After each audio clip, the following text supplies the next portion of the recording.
In this video, I'm going to show you how to change view in New Outlook. Now to do this, first you want to go to the View tab up top, and then from here you'll see you have some options.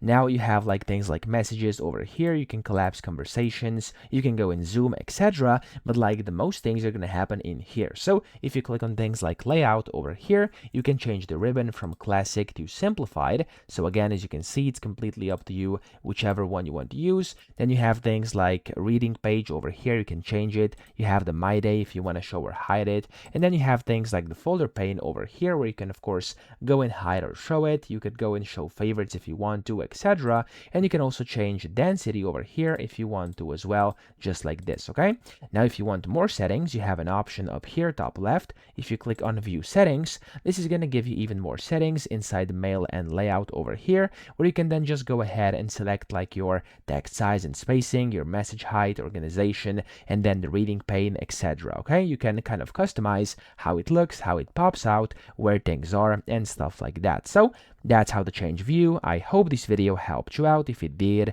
please subscribe to the channel and help me out as well.